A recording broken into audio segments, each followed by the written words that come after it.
Agora nós vamos falar do princípio 6 da gestão da qualidade total. O princípio 6, ele diz respeito à melhoria contínua. Melhoria contínua, se a gente for resumir, eu quero eliminar desperdícios e reduzir variações em processo. Então vamos entender o que é cada um desses componentes. Reduzir ou eliminar desperdícios, o que significa? O desperdício é algo que o cliente não vai pagar. Ele não vai enxergar valor na atividade ou no produto ou no serviço que está sendo oferecido. Marcelo, dá um exemplo.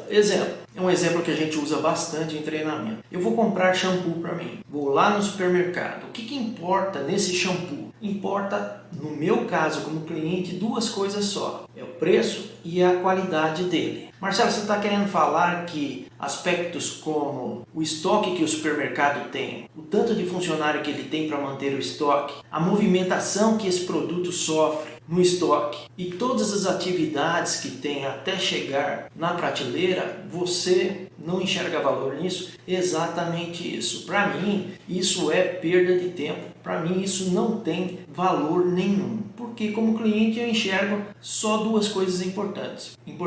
Preço e qualidade. Mas isso também faz com que haja uma oportunidade. E a oportunidade qual é? A oportunidade é eliminar as atividades que não agregam valor. Marcelo, mas eu não consigo eliminar. Então você reduz ao máximo possível. Essa é a estratégia quando a gente trabalha com eliminação de desperdício. E a questão de variação, a variação ela existe em qualquer processo no universo. Só que ela precisa ser controlada. Vou dar um exemplo para você. Tem um cliente que pede um material e esse material precisa estar pronto a cada 5 horas. A cada 5 horas precisa estar nesse cliente o material que ele pediu. Mas ora a empresa entrega em 7 horas, ora entrega em 8 horas, ora entrega em 4 horas. O que acontece quando isso se apresenta? Ou seja, essa variação no processo. Isso é muito ruim para a empresa que está fazendo o material e principalmente para o cliente, porque o cliente não consegue se programar. Marcelo, mas melhoria contínua se resume a isso? Não. Tem outros aspectos importantes de melhoria contínua. Por exemplo, desdobramento de objetivos. Anualmente, empresas que usam desdobramento de objetivos, também conhecido como desdobramento de metas e outros nomes, o que elas fazem? Elas pegam quais são os objetivos do ano que os acionistas estão esperando, quais são as metas esperadas, por exemplo, aumento da lucratividade do acionista em 30%. Para atingir essa lucratividade esperada, o que os outros departamentos da empresa têm que contribuir? Por exemplo, o departamento de produção pode ter que atingir uma produção a mais para entregar essa meta. Pode ter que entregar, por exemplo, 50 a mais. Pode ter que entregar, por exemplo, 20% a mais de produção. E assim por diante. Uma vez que eu defini as metas, para por aí? Não. Eu tenho que definir quais são os planos de ação para atingir essas metas. E plano de ação, nós estamos falando em ações através de projetos, ações através de investimentos, ações através de treinamento. Enfim, eu tenho que garantir que eu vou atingir aquela meta e aí ao longo do ano eu vou acompanhando a evolução desses indicadores. Se eu tiver alguma tendência de desvio ou desvio efetivamente, eu tenho que ter uma contramedida para trazer o indicador aonde ele é esperado. Até esse momento você pôde ver que melhoria contínua é algo de extrema relevância para o negócio e principalmente quando a gente fala em qualidade. Vamos ver mais detalhes sobre esse item a partir de agora. Quando a gente fala em desperdícios, a gente está falando de uma metodologia chamada Lean e não dá para fugir da Toyota, que foi onde nasceu todos esses conceitos através do profissional chamado Taiichi Ohno. Nós temos 7 conceitos que vêm da Toyota, nós colocamos um que está, de certa forma, embutido nos 7 conceitos da Toyota, mas nós fizemos questão de colocar separadamente que são pessoas. E esse desperdício de pessoas é muito significativo, por quê? Porque quando você fala de colocar pessoas fazendo atividades que não agregam valor muitas vezes você perde esses profissionais. Quando a gente fala perde profissional, significa que o profissional vai ficar tão desmotivado no que ele está fazendo que a gente tem que trabalhar para tirar ele dessa atividade, para uma condição de mais valor agregado, de mais importância no que ele está fazendo. Então aqui tem uma preocupação bem grande da Labone em valorizar as pessoas para que elas sejam bem aproveitadas e para que elas se desenvolvam também no processo. Se eu for olhar quais são os 8 desperdícios, antes de entrar em exemplos, nós temos pessoas, que nós já falamos, nós temos transporte. Então, transportar mercadoria no conceito da Toyota é desperdício. Aguardar na fila para receber um serviço ou aguardar para que o material seja processado também é um grande desperdício. Então você imagina que nesse caso da espera eu tenho uma linha de produção, seja ela qual for, e aí o que acontece? Eu tenho, antes de cada máquina que você está vendo aqui, eu tenho um material que fica sentado, empoeirando, esperando para ser processado. Quando a gente está falando de espera, esse é um exemplo. Esse material que fica aqui esperando para ser processado, ele fica esperando a vez dele para entrar na máquina que ele está ao lado. Retrabalho também é um desperdício grande, significa que é para fazer uma vez só a atividade.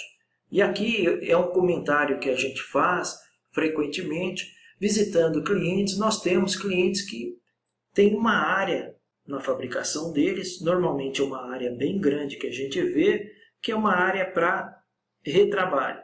Significa que o material com defeito entra aqui, tem um pessoal trabalhando para acertar esse material é corrigido e depois que é corrigido, o material é devolvido para a linha novamente. O que é isso? Olhando Toyota e olhando todos os conceitos de melhoria contínua e principalmente do Lean. Isso aqui é desperdício. Por quê? Porque é para fazer o produto uma vez corretamente. O mesmo se aplica a defeitos. Se eu tenho defeitos no processo de fabricação, eu estou gerando um desperdício grande. Processamento desnecessário. Um exemplo para você é, eu vou comprar um carro, isso aconteceu com a gente já faz um tempo, eu fui comprar um carro para o meu filho, cheguei para comprar o carro, nós pedimos a cor preto sólido, era um Gol preto sólido. E quando o carro chegou numa cor preto perolizado. Resumindo, meu filho não gostou, eu não gostei, não foi o que eu pedi. Para quem não sabe, preto perolizado é muito mais caro que a pintura convencional. Significa que a concessionária gastou mais dinheiro, mais tempo para pintar o carro, para deixar o quê? Para deixar o cliente insatisfeito, porque não foi o que ele pediu e foi um processamento desnecessário. Excesso de produção também tem bastante. No Brasil tem a filosofia de que máquina parada é perda de tempo. E nesse contexto eu vou falar para você uma experiência que nós tivemos um tempo atrás, é a experiência que eu tive, para ser mais preciso. Nós tínhamos no processo de fabricação de um lugar que eu trabalhei que era assim, eu tinha algumas atividades antes e aí depois tinha uma área aqui que era uma área de resfriamento de material para depois continuar o processo para cá. Então o que eu estou falando para você? Funcionava assim, passava por essa operação, passava por essa, o material vinha para cá, ficava um tempo, depois saía e continuava o processo normalmente, seguindo a vida normal dele aqui. Só que o interessante é que esse espaço que você está vendo aqui é um espaço limitado. É um espaço onde não deveria ter, por exemplo, mais do que um empilhamento. Empilhamento seria colocar um material em cima do outro. Só poderia ter essa condição que você está vendo aqui comigo. Mas o que acontecia? Esse gerente dessa área aqui, ele tinha um terror danado de parar o equipamento dele. Ele não queria parar de jeito nenhum. E aí o que ele fazia? Começava a mandar material para essa área. Essa área tinha uma certa capacidade para absorver material. E acima dessa capacidade ela começava a gerar o quê? começava a gerar uma série de problemas. Marcelo, que tipo de problema? Começava a gerar defeito, começava a gerar problemas com segurança, começava a gerar defeitos, começava a gerar uma série de problemas. Por quê? Porque o gerente não queria parar a máquina de jeito nenhum. E ele queria produzir continuamente, mesmo causando problemas sérios por essa decisão. Isso é excesso de produção? Vou descontar mais um lógico que minha esposa sempre me falou. É lógico que é. É um excesso danado de produção. Marcelo, você não está parando de colocar produto aí? Eu não, estou pensando igual esse gerente. Quanto mais, melhor. Estou batendo meu recorde de produção para sempre. Mas o material vai gerar problema para o cliente. Não tem problema não, o meu recorde está garantido. Brincadeiras à parte, isso é excesso de produção. Isso é um desperdício muito grande. Outro desperdício também é o estoque. Marcelo, você está falando que estoque é desperdício? Não. Eu estou falando que o estoque mal calculado é desperdício. Então eu tenho que ter uma inteligência para dimensionar o meu estoque. Quer seja esse estoque no início do processo, quer seja esse estoque entre o processo, quer seja onde for o estoque, contanto que atenda o negócio e principalmente atenda o cliente da maneira que se deve. Essa foi uma visão para você do que são esses 8 desperdícios e agora a gente vai ver um exemplo voltado à área de saúde. Nós colocamos a aplicação dos 8 desperdícios na área de saúde, que é uma área que todos pensam que muitas vezes não dá para aplicar uma eliminação de desperdício, uma redução de desperdício. Muito pelo contrário, em qualquer atividade, independente da empresa que esteja, há oportunidades grandes de eliminação de desperdício ou, no mínimo, de uma redução significativa. Quando a gente olha transporte, tem aqui uma descrição para te orientar. Movimentação de mercadoria, produtos ou pessoas em excesso. Na saúde, onde é que eu posso observar isso? Longos percursos para que o paciente faça um exame. Isso acontece bastante. Recentemente eu estive com meu pai em São Paulo e para fazer um exame nós tínhamos que percorrer quase 2 quilômetros para chegar na sala de exame. Isso é certo? É óbvio que é errado, porque meu pai estava convalescente e ainda tinha que ficar se mexendo, pegando elevador, sobe, desce, escada para chegar em área para fazer exame. Esse é um exemplo de desperdício para o cliente. Remédios ou produtos em locais distantes, a mesma coisa. Além de demorar muito para chegar no local do exame, e ainda tem que esperar porque o remédio está em outro departamento, em outro lugar. Retrabalho, medicação administrada de forma errada. Aqui um exemplo é vazão do soro ou falta de informação na ficha médica.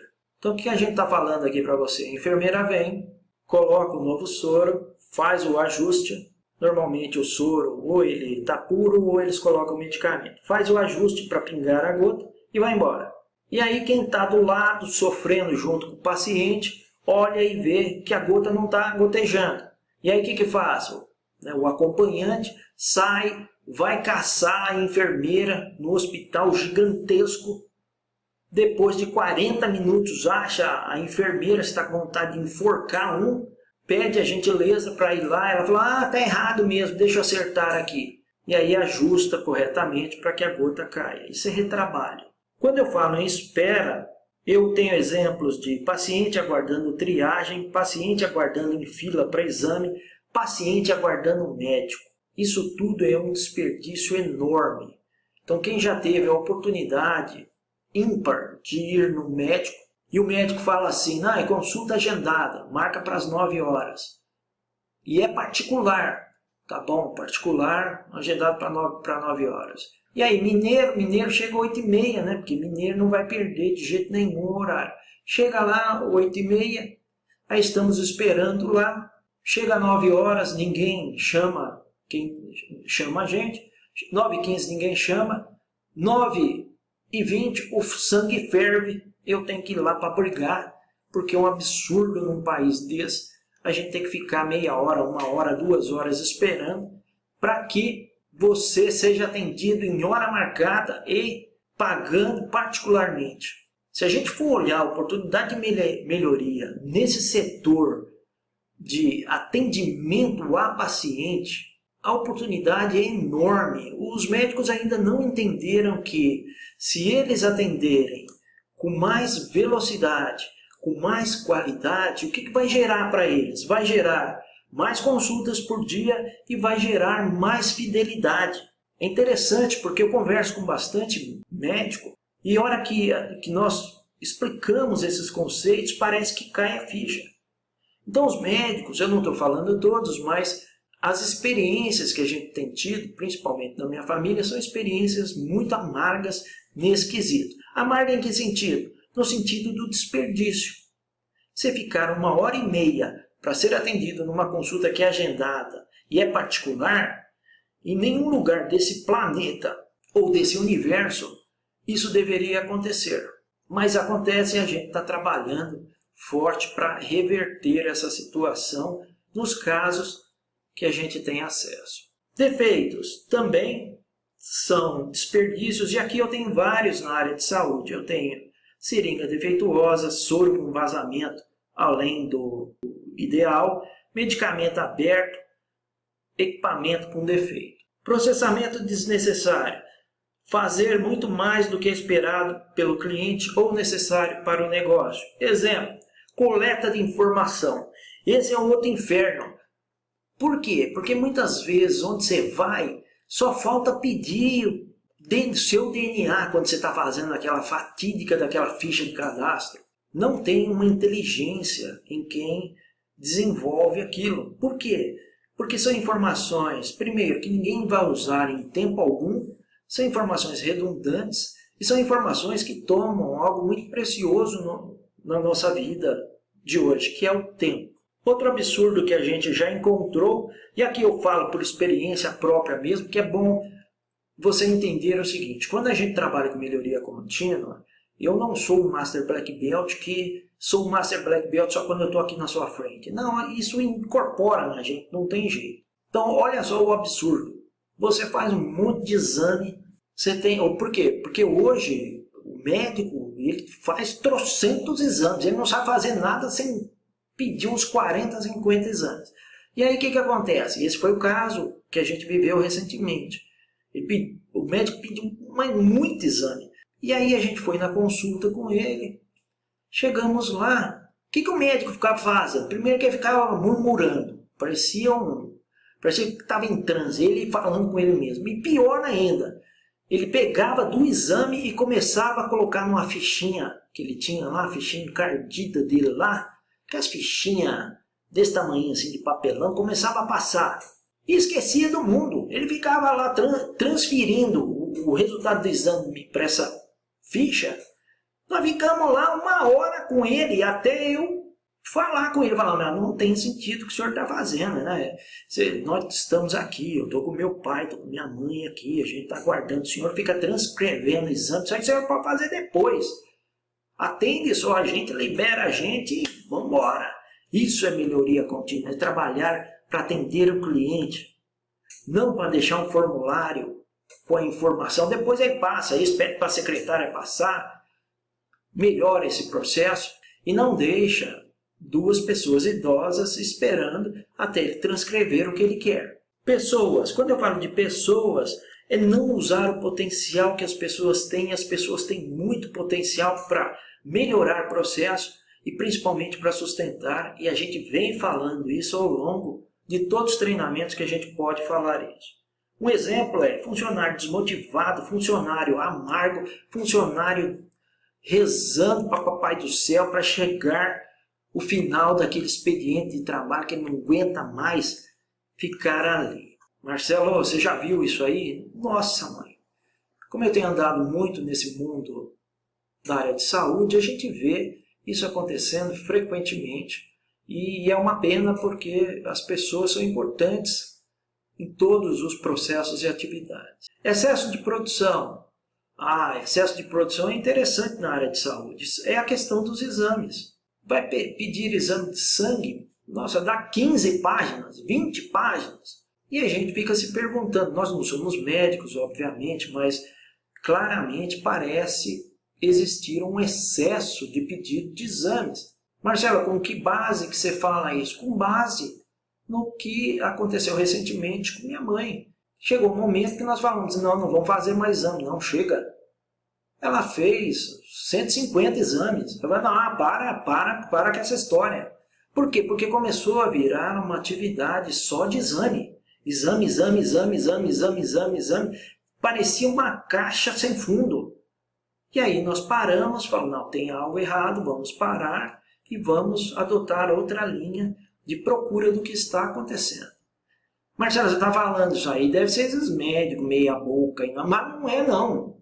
Isso aconteceu com vários médicos muito renomados, em hospitais de renome. O que a gente está querendo falar para você é que o foco no cliente é muito importante. Deixar o cliente esperando, fazer o cliente executar exames desnecessariamente é algo que vai contra o que a gente está falando. Então, há uma oportunidade enorme no que a gente está falando. A oportunidade nessa questão de exames, com certeza, pela nossa experiência, pela experiência que eu tive, com certeza há. Procedimento administrativo, burocráticos, também. Vai fazer uma ficha de cadastro, você tem vontade de chorar de tão burocrático que é. Outra prática que está ligada a excesso de produção é a entrega de amostra. Precisa isso? Deveria ter isso? São questões que você precisa levantar. Estoque. Ter produtos além do necessário. Quanto remédio é descartado em clínicas, em hospitais, por vencimento do produto? Mas, Marcelo, venceu, tem que jogar fora mesmo. Se está jogando fora, pediu em excesso ou pediu errado. Equipamento empoeirando. Também tem um monte. Pedido errado de equipamento.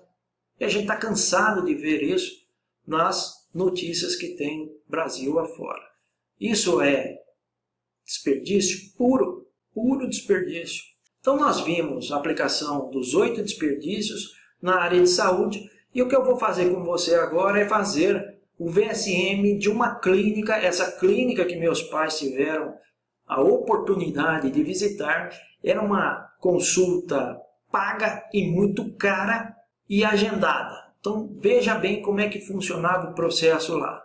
Sala de espera, aí depois fazia o cadastro, outra sala de espera, triagem, sala de espera, consulta. Esse era o processo. Olha os tempos que nós vimos. Sala de espera, ficamos esperando 25 minutos. Cadastro, 15 minutos fazendo cadastro. Mais 20 minutos na sala de espera. 20 minutos na triagem, para perguntar se tem problema na família, se já teve problema na família. Um monte de pergunta, muitas delas irrelevantes. Sala de espera de novo, a consulta 20 minutos. Se eu for somar aqui, dá 120 minutos, 2 horas nesse estabelecimento. Quando eu olho para o cliente, o que agrega valor para o cliente? Eu vou mostrar para você o que agrega. O que agrega valor são 5 minutos, que foi o que levou, na consulta. Então dá uma olhada, olha aqui que eu estou falando para você. Eu estou falando que somente 5 minutos da consulta agregaram valor para os clientes que eram meus pais. 5 minutos de 120 minutos. Então eu estou falando aqui que só 5 agregou valor. Por quê? Sala de espera agrega valor? Não, por isso que está vermelho aqui. Cadastro agrega? Também não agrega não. E aí, sucessivamente. Eu tenho 5 minutos agregando valor de 120. Isso dá o quê? Isso dá uma eficiência de 4% desse processo. PCE é Process Cycle Efficiency, é a eficiência do processo. Eu tenho 4% de eficiência no processo. E aí é o que eu falei para você, que o setor de saúde às vezes não enxerga a enorme oportunidade que tem. Por quê? Porque eu poderia encurtar esse processo muito facilmente, eu poderia ter muito mais pacientes sendo atendidos, eu poderia ter uma elevação de qualidade enorme Então são várias experiências que a gente teve. Você que está nessa parte de melhoria contínua ou está querendo entrar, pense nessa linha. Há muita oportunidade em todos os negócios, desde a saúde até a manufatura, até a papelaria do seu Zé ou o cartório do seu Geraldo. Oportunidade é foco no cliente e o resto elimina ou reduza ao máximo a variação. E agora a gente vai mostrar para você um exemplo voltado a... Lembra a história do shampoo que eu falei em algum momento? Esse é o shampoo. Vou lá comprar um shampoo no mercado e, para mim, o que importa no shampoo é preço e qualidade. O resto eu não quero saber. Marcelo, do que você está falando? Por exemplo, eu estou falando disso aqui. Vou aplicar os 8 desperdícios na compra de um shampoo. Quando eu olho o desperdício de transporte, eu posso ter, nessa questão do shampoo, longos percursos para percorrer com o shampoo até o local que o cliente está. O que eu estou falando é que para colocar o shampoo na prateleira vai um tempo, porque dependendo de onde ele estiver, tem que usar até aqueles carrinhos que eles usam internamente. E também tem o transporte do fabricante até o supermercado. Retrabalho. Qualquer correção, por exemplo, aqui que nós colocamos, a corrigir um problema na tampa do shampoo. Isso é um retrabalho feito. Espera, eu posso ter produto, ou seja, o shampoo, aguardando para ser processado numa determinada máquina, como a gente havia falado no exemplo anterior. Mas eu posso ter também defeitos.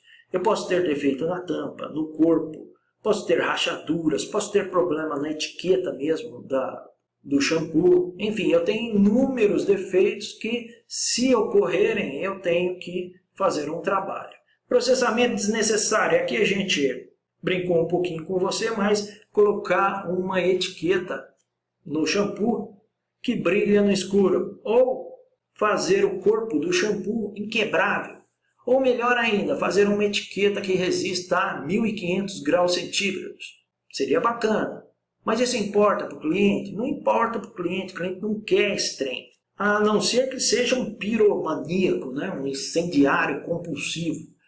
Mas, se existir, é a minoria. Cliente normal não quer esse trem, não. Pessoas. Entra na questão de funcionário desmotivado. Isso a gente encontra bastante em todos os ambientes de trabalho e a parte de supermercado não é uma exceção. Excesso de produção, ter mais shampoo produzido do que pedido que o cliente fez. E estoque. O supermercado está lotado de shampoo e o fabricante também. Lembrando que o estoque ele tem que ser calculado, tem uma inteligência atrás do estoque para que o número correto seja definido. E com isso a gente termina essa visão de desperdícios. A gente viu desperdícios. O que são, quais são os 8 desperdícios pregados pela Toyota, como aplicar na área de saúde, nós vimos vários exemplos, eu compartilhei algumas experiências que eu tive, e nós vimos a questão do shampoo para fechar esse exemplo. Com esse contexto que a gente acabou de passar para você, de desperdício e de variação, esse princípio 6 de melhoria contínua, ele prega essa remoção desses itens. Para quê? Para que haja um melhor atendimento aos clientes, tanto os clientes internos quanto os clientes externos. E os funcionários são peça fundamental nesse trabalho desse princípio. E como é que se implanta isso? Aqui tem 3 passos, mas o que a gente está falando no passo 1 é estabelecer políticas de implantação. Quando a gente fala políticas de implantação, é definir critérios de como a empresa vai operar através de indicadores e metas. Sem isso, o que acontece? A empresa fica sem bússola para onde ir. E é interessante que as metas elas têm que permear a organização como um todo. Lembra que eu falei? Eu inicio o ano numa empresa, vejo o que é importante para entregar para os acionistas ou para os donos, e aí trabalho desdobrando essas metas em cada departamento para que cada um dê a sua contribuição e atinjo o resultado final no ano. E durante o ano eu vou vendo quais são as correções que eu tenho que fazer caso a meta não esteja sendo atingida. É isso que ele fala nesses 2 primeiros itens. E no terceiro é sempre voltando à questão de pessoas trabalhando nesse processo todo. Esse item C a gente já falou em outros princípios, mas é sempre capacitar o funcionário para que ele agregue sempre mais valor à companhia e para que ele esteja também preparado para novos desafios. Qual é o benefício que eu tenho em melhoria contínua? Eu tenho, primeiro, uma crescente elevação na satisfação dos clientes. Eu tenho claramente para onde a empresa deve ir, uma vez que eu tenho metas bem definidas, indicadores de acompanhamento, tenho planos de ações e olho isso com frequência, eu sei onde eu estou e eu sei para onde eu tenho que ir nesse cenário. Nós já falamos que esse benefício de aumentar a satisfação do cliente também é um resultado desse princípio. E a atuação na melhoria dos processos é algo do dia a dia. O que eu estou falando para você? Melhoria nos processos, eliminando desperdícios, reduzindo variação, se antecipando às necessidades do cliente, sendo proativo nos trabalhos que precisam ser feitos. Essa é a visão desse princípio 6 que a gente trouxe para você.